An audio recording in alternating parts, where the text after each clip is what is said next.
सवाल ये उठ रहा है कि पीओके आएगा। हमारे पास एडवांटेज था, पीओके लेकर ही आना था, जैसे कि आलू लेने गए टमाटर लेते आओ। वो चढ़ाने वाली बात है कि अरे हम पीओके, ऐसे थोड़ा ना होता है, ऐसे थोड़ा ना होता है। वहां पे आपके हजारों लाखों सैनिक फंस जाएंगे। ये बोलना दिल्ली में बैठ के एसी में बड़ा आसान है। जब भारत की सेना पाक अधिकृत कश्मीर पे कब्जा कर सकती थी, बलूचिस्तान को पाकिस्तान के नक्शे से मिटा सकती थी, अलग कर सकती थी, ट्रंप के कहने पे सीज फायर की घोषणा क्यों की? मैं पूछना चाहती हूँ, क्या ये इतना आसान है? नहीं, ये नाविका इतना आसान नहीं है। अब अगर आपने पीओके को ऑक्यूपाई करना है, एक वहां पर बहुत सॉलिड मिलिट्री प्रेजेंस है पाकिस्तान की, आपके लिए मूव करना वहां पर और किसी टेरिटरी को ऑक्यूपाई करना कोई इतना आसान नहीं होता। और ये सवाल इसलिए उठ रहा है क्योंकि जनता जानना चाहती है।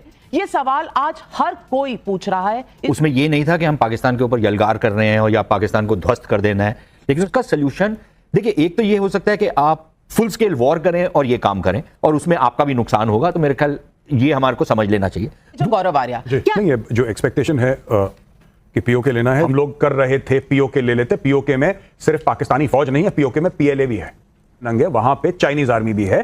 पहली बात तो ये मैं आपको बता दूं, लेकिन उसके लिए आपको बहुत तैयारी चाहिए। ये देखिए ना, बात ये है कि इनको समझ नहीं है। तो मुझे लगता है थोड़ी सी बात इलॉजिकल है। लेकिन अश्विनी कुमार जी, मैं ये पूछना चाहती हूं कि कह रहे हैं ये मखौल की बात नहीं है। अगर इतना आसान होता तो आपकी सरकारें ले लेती पहले। ये सवाल उठा के कहीं आप जो डिफेंस फोर्सेस की अचीवमेंट है उसको कम नहीं हाँक रहे? जी, पहले तो एक डिफरेंशिएशन कर दो कि सरकार अलग है और सेना अलग है। सेना की सरकार सवाल उठाते हैं, आप बोल लो कि आप सेना की बेइज्जती कर रहे हैं। और सिर्फ सरकार से ही नहीं सवाल पूछे जा सकते, सेना से भी पूछे जाने चाहिए। बिल्कुल सेना की भी जवाबदेही है, लेकिन आप सवाल उठा सकते हैं कि सेना की तैयारी थी, कितनी और होनी चाहिए। सैनिक भी मरवाएं, अपना अर्थव्यवस्था को भी बिगाड़ें, जल्दबाजी करने की जरूरत नहीं है। हमारे पास और बहुत सारे काम है करने वाले। हाइलाइट्स में आपने देख ही लिया है, आगे चल के डिटेल में मज़ीद वीडियो आपके साथ शेयर करेंगे। पाकिस्तान से शिकस्त के बाद और पाकिस्तान आर्मी की कुव्वत देखने के बाद मेजर गौरव आर्या की अकल ठिकाने लग गई। उनका कहना है कि पाकिस्तान से आज़ाद कश्मीर लेना इतना आसान नहीं है जितना आसान नज़र आता है। अगर भारतीय फ़ौज आज़ाद कश्मीर में दाखिल हुई तो वहाँ बुरी तरह फंस जाएगी। अगर आप इस तरह की वीडियोस देखना पसंद करते हैं तो हमारे चैनल को सब्सक्राइब करें। आइए चलते हैं मुकम्मल वीडियो की जानिब। सबसे पहले मैं पूछूंगी कि ऑपरेशन सिंदूर में अब अगला क्या होने वाला है। और ये सवाल इसलिए उठ रहा है क्योंकि जनता जानना चाहती है कि ऑपरेशन सिंदूर के नेक्स्ट चैप्टर में क्या पाकिस्तान अधिकृत कश्मीर पर निर्णायक फैसले वाली घड़ी आ जाएगी। ये सवाल आज हर कोई पूछ रहा है, इस देश का हर नागरिक पूछ रहा है। जब भारत की सेना पाक अधिकृत कश्मीर पे कब्जा कर सकती थी, बलूचिस्तान को पाकिस्तान के नक्शे से मिटा सकती थी, अलग कर सकती थी, ट्रंप के कहने पे सीज फायर की घोषणा क्यों की? पाक अधिकृत कश्मीर वो भारत का अभिन्न हिस्सा है। आज भी जम्मू कश्मीर की विधानसभा में पीओके की जो विधानसभाएं जो खाली हैं वो सीटें आज भी खाली पड़ी हैं। Remains to be discussed on Kashmir is the vacation of illegally occupied Indian territory in Pakistan occupied Kashmir. अगर पाकिस्तान से बात होगी तो पाक ऑक्युपाइड कश्मीर पीओके उस पर ही होगी। सुशांत सरीन, जंग स्थगित हो चुकी है और ऑपरेशन सिंदूर अभी बाकी है, तो नेक्स्ट चैप्टर में सवाल ये उठ रहा है कि पीओके आएगा। मैं पूछना चाहती हूं कि ये प्रधानमंत्री ने भी कहा कि हमारी बात अगर पाकिस्तान से होगी तो सिर्फ बात होगी टेररिज्म पर और पीओके पर। आप समझते हैं जैसा कुछ राजनीतिक पार्टियां समझती हैं कि हमारे पास एडवांटेज था, पीओके लेकर ही आना था, जैसे कि आलू लेने गए टमाटर लेते आओ। मैं पूछना चाहती हूं, क्या ये इतना आसान है? नहीं, ये नाविका इतना आसान नहीं है। और हमको दो तीन चीज़ें हैं इसमें। एक तो जो ऑपरेशन सिंदूर था उसके जो उद्देश्य थे वो लिमिटेड थे। उसमें ये नहीं था कि हम पाकिस्तान के ऊपर यलगार कर रहे हैं और या पाकिस्तान को ध्वस्त कर देना है, लेकिन उसमें यह था कि पाकिस्तान ने एक आतंकवादी घटना को अंजाम दिया और उसकी प्रतिक्रिया यहाँ से जानी थी और प्रतिक्रिया ऐसी होनी थी कि पाकिस्तान को दंडित किया जाए, जो कि किया। और दंडित कैसे किया कि उनके 9 जो बहुत बड़े बड़े मरकज़ थे, सेंटर्स थे आतंकवाद के, उनके ऊपर आपने अटैक किया, उनको ध्वस्त किया। दूसरा क्या जो उद्देश्य था वो ये था कि अगर पाकिस्तान उस पर रिस्पॉन्ड करता है भारत के खिलाफ, तो भारत की जो प्रतिक्रिया होगी पाकिस्तान से के रिस्पॉन्स से ज़्यादा तीव्र होगी।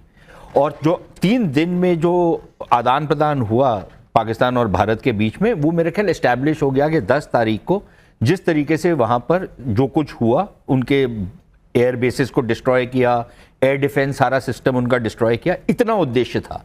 अब अगर आपने पीओके को ऑक्यूपाई करना है तो थोड़ा सा और शायद गौरव इसके पर ज़्यादा बोलेंगे कि एक वहाँ पर बहुत सॉलिड मिलिट्री प्रेजेंस है पाकिस्तान की। आपके लिए मूव करना वहाँ पर और किसी टेरिटरी को ऑक्यूपाई करना कोई इतना आसान नहीं होता। और ना आपने अपनी जो मोबिलाइजेशन की थी वो एक ज़मीनी लड़ाई के लिए की थी जिससे आप अंदर घुस करके टेरिटरी ऑक्यूपाई कर सकते। तो वो तो उद्देश्य ही नहीं था, क्योंकि 15 दिन के अंदर आप इतनी बड़ी मोबिलाइजेशन जिसमें आप फुल स्केल वॉर करेंगे, वो तो नहीं था।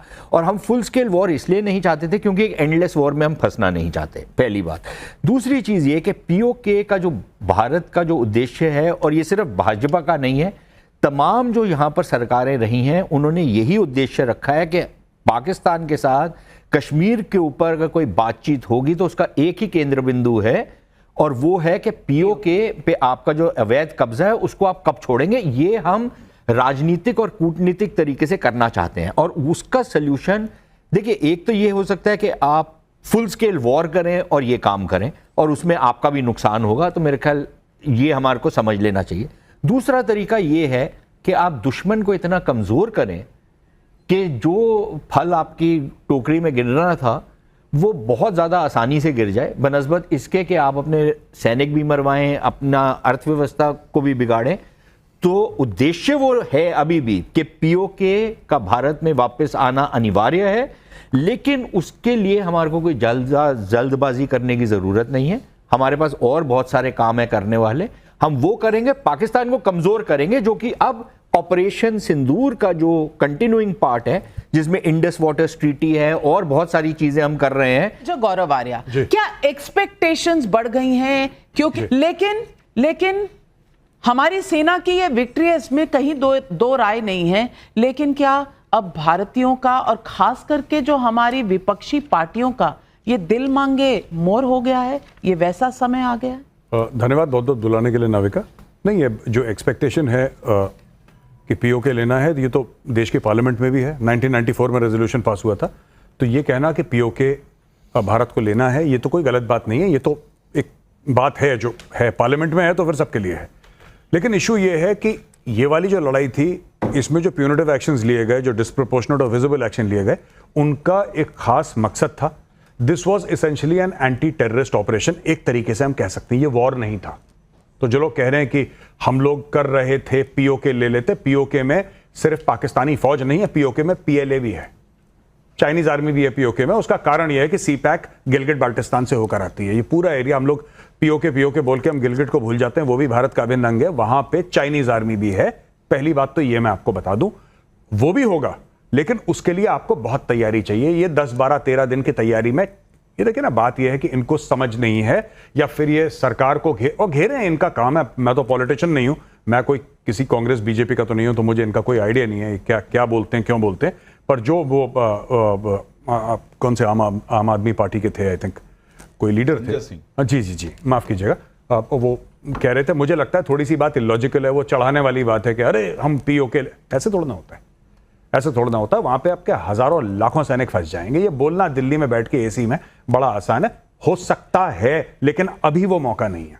This is not the right time, क्योंकि आपका उद्देश्य क्या था पहलगाम का?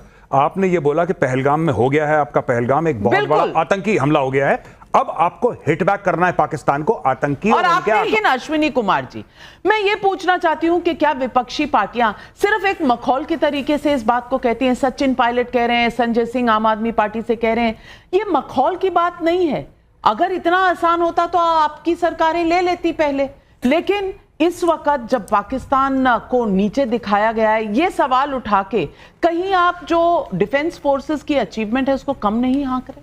नाविका जी, पहले तो एक डिफरेंशिएशन कर दो कि सरकार अलग है और सेना अलग है, क्योंकि जब भी हम सरकार से सवाल करते हैं आप बोलते हो हम सेना से सवाल कर रहे हैं, जब भी हम सेना की सरकार सवाल उठाते हैं आप बोल रहे हो कि आप सेना की बेइज्जती कर रहे हैं, और उसी वक्त आप ये भी कह रहे हो कि मोदी जी जाते हैं, सरकार के नुमाइंदे हैं वहां जाते हैं और सेना का मनोबल बढ़ा रहे हैं, तो वो सेना को रिप्रेजेंट कर रहे हैं। तो पहले ये एक लाइन क्लियर कर दो कि सरकार पे सवाल उठाना, सेना पे सवाल उठाना दोनों अलग अलग बातें हैं। वॉर सिचुएशन में आप क्या मानेंगे? वॉर सिचुएशन में क्या मानेंगे? नहीं, मुझे सुशांत सरीन बताइए, क्या वॉर सिचुएशन में सरकार और सेना अलग है?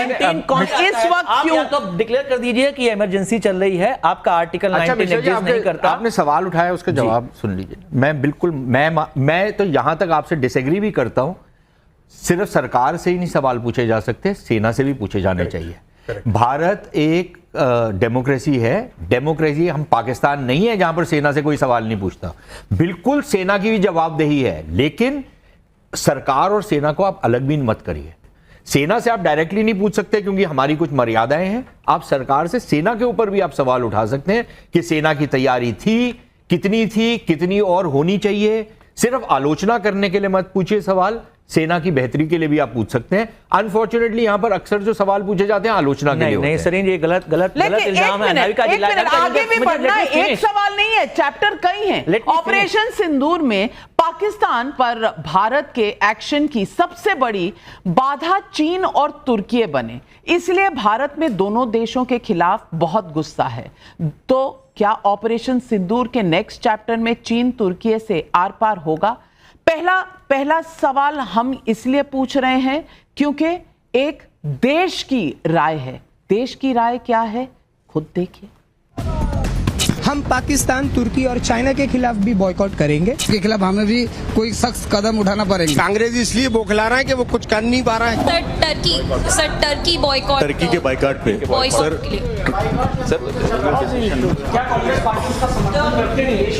इस पर भी हम शीघ्र।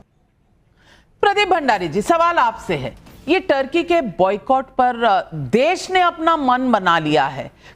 सारे जो टूरिज्म की बुकिंग्स हैं वो 60% डाउन है और 60% लोग जो जाने वाले थे कैंसिलेशंस हो रहे हैं। ट्रेडर्स कह रहे हैं हम वहां से सेब नहीं मंगाएंगे, एप्रिकॉट्स नहीं मंगाएंगे।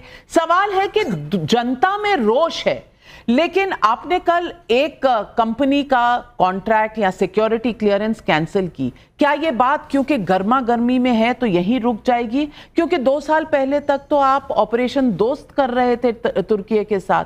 आज क्या हमारा पॉलिसी और हमारा फैसला बदलेगा? नविका जी, इसका एक्शन जो है सरकार लेगी, क्योंकि अगर दुश्मन का कोई दोस्त होता है और जब जंग के समय में अगर वो दुश्मन की मदद करता है तो उसके प्रति हमारी नीति और नीयत बदल सकती है। और मुझे लगता है कि जो हमने कंपनी का कॉन्ट्रैक्ट चेंज किया बदलेगी।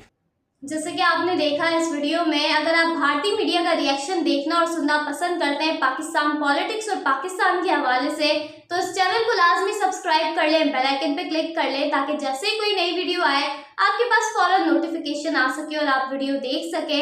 इसके अलावा आप हमें फेसबुक और टिकटॉक पर भी फॉलो कर सकते हैं, लिंक आपको डिस्क्रिप्शन में मिल जाएगा। अगली वीडियो में मुलाकात होगी, तब तक के लिए अल्लाह हाफिज। पाकिस्तान जिंदाबाद।